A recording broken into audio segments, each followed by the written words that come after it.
মা ফোন করলে আমরা বলি যে মা তুমি পরে ফোন করো, আমরা ব্যস্ত আছি। আরে কিসের ব্যস্ততা?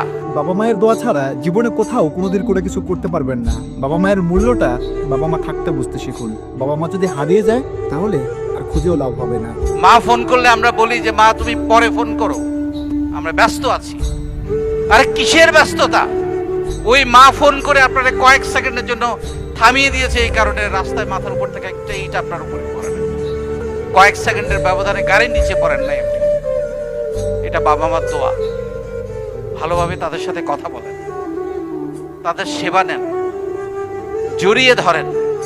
বিশ্বাস করেন যেদিন মরে যাবে সেদিন আফসোস করবেন, আহারে আমার মাকে আমার বাবাকে একবার জড়িয়ে ধরা হলো।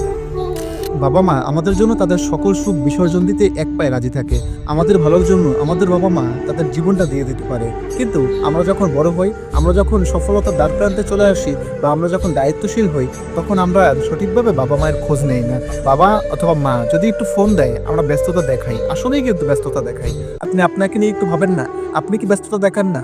আপনিও ব্যস্ততা দেখান। কিন্তু মা বাবার মূল্য আপনিও বুঝবেন যখন আপনার মা অথবা বাবা থাকবে না। আপনার বাবা মা যখন চলে যাবে, তখন আপনিও বুঝবেন তাদের মূল্য। এখনই সময় দিন বাবা মা বেঁচে থাকতে।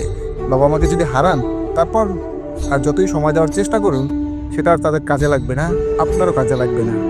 এই ভিডিওটি এবং আমার কথাগুলো যদি ভালো লাগে, তাহলে আমার চ্যানেলটি ফলো বা সাবস্ক্রাইব করে দেবেন। আপনাদের একটি ফলো, একটি সাবস্ক্রাইব আমাদের জন্য খুবই গুরুত্বপূর্ণ। সকলে ভালো থাকবেন। আসসালামু আলাইকুম।